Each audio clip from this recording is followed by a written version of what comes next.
Backyard Productions. I'm Josh, and here I'm with Kevin Conrad. Am I saying that correctly? You are. That's not hard to mispronounce. I'm just making sure, because there's times, I try to pronounce people's names, and I just kind of scramble with the pronunciation. Yeah. So how did you get started with artistry? Did you start when you were a kid, or did you kind of find this process kind of growing up, or? Drawing all my life. I can't remember not having a pencil in my hand. And that's a God's honest truth. I still probably have most nearly everything I've ever done from a child on up. My mom saved everything when I was a kid. I ended up finding that when she died. I was like, oh my God. I would never dare show it to anybody. But yeah, no, I've been drawing all my life. Oh, yeah. That's awesome. Yeah. That's pretty fantastic. So do you work? Do you do commissions and everything like that? How does that work? I could do it through the mail, through email, or through Facebook Messenger or Instagram, and I get a lot of my commissions that way. I'll do a rough layout first for their approval, and then go to the pencil stage, and then the ink stage, and give them the final piece. I'll do whatever within reason, whatever somebody wants, and whatever level of intricacy, that they want. I'll do something quick for them if they want, just for price points, hey, I can't afford a lot, what can you give me for this price? And I'll work with them. Yeah, I'll work with them. Yeah. So I see you're working on a Spawn commission as we speak right now. Do you work on the comics or anything? I did. I worked on Spawn for a number of years. I worked for Todd McFarlane. Oh, wow. Started helping him out with inks on Spawn 22 up through Spawn 38. Did Spawn Blood Feud, Spawn the Dark Ages as well for quite a long time. And Kiss Psycho Circus I did for Todd as well. I did the entire run of Kiss Psycho Circus for Todd. Yeah. When did you get started with Spawn? What era? As far as eras goes, issue 22. So that was very early on in the series. Right. So yeah, it was very early on. He got Greg Capullo to work with him, and Greg and I are good friends, and Greg got me in. I was working at Marvel at the time, and he pulled me over to help out over there. So that was early on in the Spawn camp. Yeah. So you worked with Marvel. What characters did you work on with? X-Force is where I actually got my first gig. Spawn or X-Force, X-Men, the Hulk. Any number of things, but my only monthly gig at Marvel was X-Force. But I did a ton of work for them, different fill-in issues, covers, handfuls of pages here and there when they needed help, that kind of thing. DC I've done a ton of work for too. Oh, really? Yeah, Teen Titans was one of my monthly books at DC as well. Yeah. Do you have a favorite kind of character you like to draw, you feel most comfortable with? Well, I tell you what, because of my time in Spawn, I got this Spawn commission, I got another one I have to do. I get a lot of, and you look behind me, I got a lot of Spawn, and all those were commissions that I did for people that I ended up turning into prints. And so I do love to draw him. He's one of my favorites. This one right here, as a matter of fact, is my most recent commission for Spawn. It was Spawn and Witchblade. What I really love, I like the Hulk. The Hulk, I love drawing the Hulk. Just a big behemoth of a guy, and that's probably my favorite character to draw. Oh yeah. Yeah. Was the Hulk your favorite growing up? Growing up, my favorite, he was he was right up there with Spider-Man. Spider-Man was my absolute favorite. I don't find any. I don't really enjoy drawing Spider-Man. I don't know why. I guess I'm into the bulkier characters, the bigger characters and stuff like that. Yeah, he's a little slimmer. Yeah, but Spider-Man was always my favorite character growing up. But just the Hulk. He's just all lean green muscle. He's fantastic. Yeah. So do you have any up and coming comics that you could kind of talk about? Actually, no, because I've retired and I just do shows and I just do commissions. Occasionally, I'll do some work for some independents, covers and that kind of thing. At some point, maybe I might get myself back in. I always get the itch every time I do these shows. It's I want back in, but I left on my own volition. I needed insurance. I needed health insurance. I needed things that being self-employed in the comic industry couldn't give me, even though I was very successful. But no, some point maybe I'll do my own book.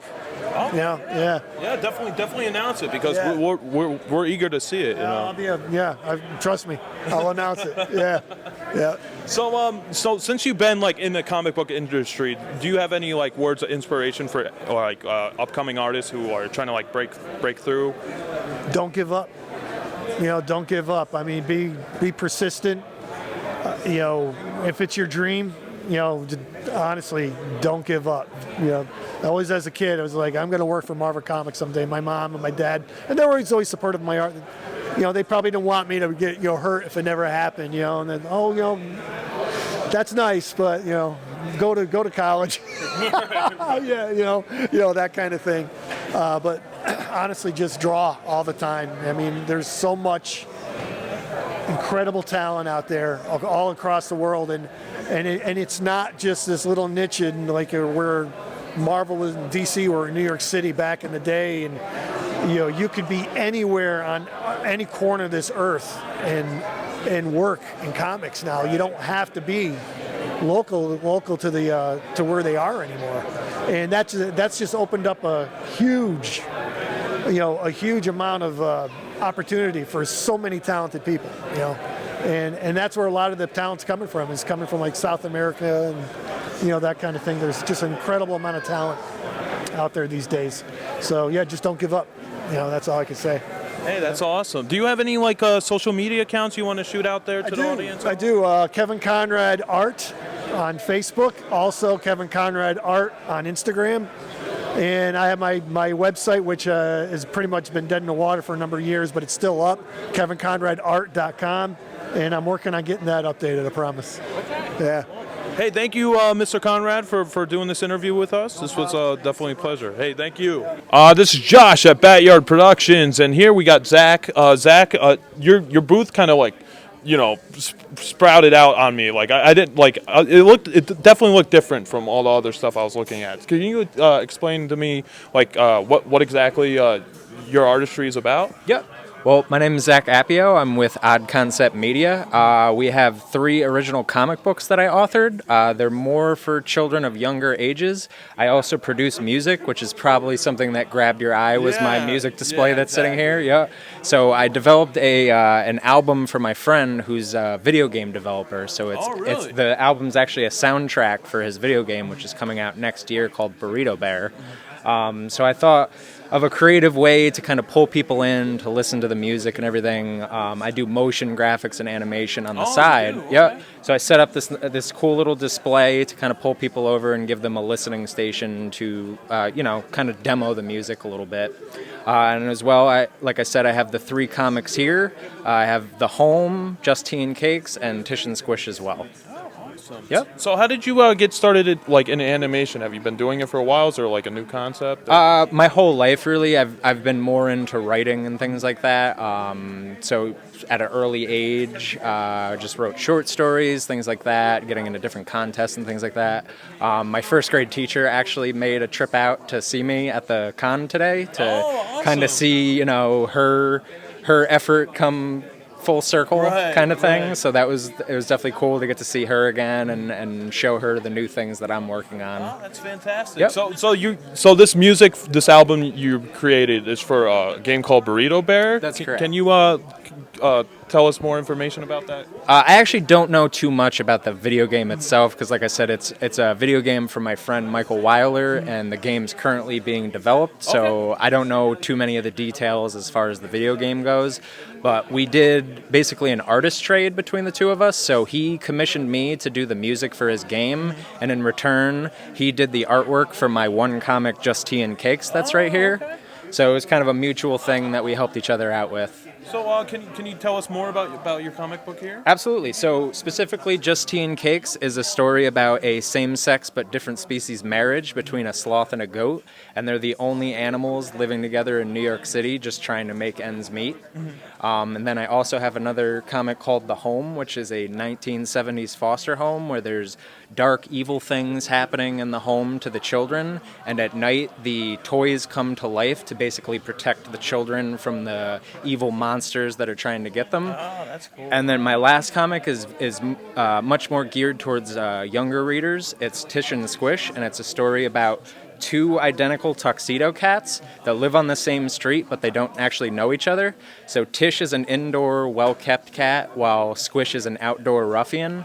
So one day they get out and they meet each other, and Squish is more of the mischievous of the two.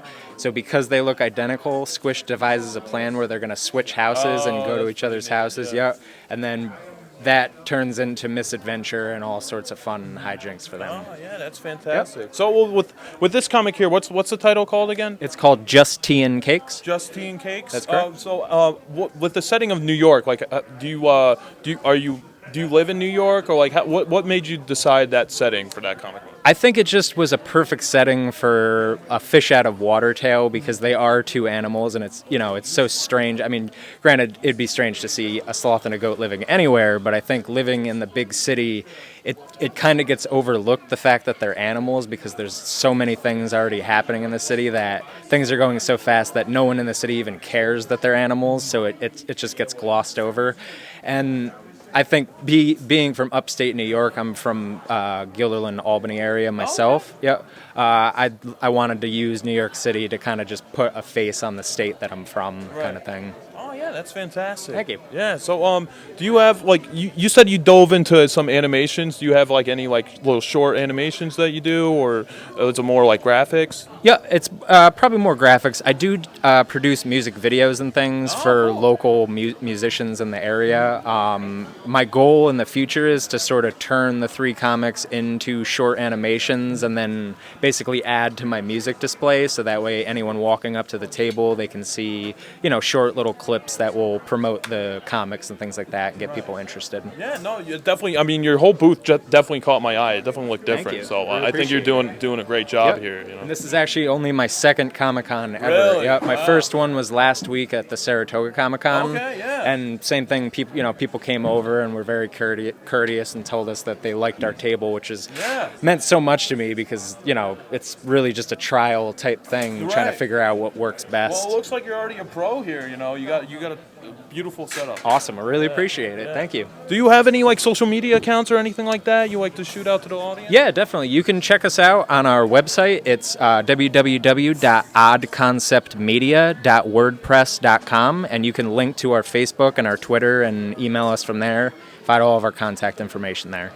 Awesome, Zach. So thank you so much for this interview. This is Backyard Productions. Josh signing off. Hi, this is Josh at Albany Comic Con and Toy Expo, representing Backyard Productions. And here we're interviewing Derwin Robinson, sorry. You got it. Yeah. How you doing, guys? It's Derwin Robinson. How you doing?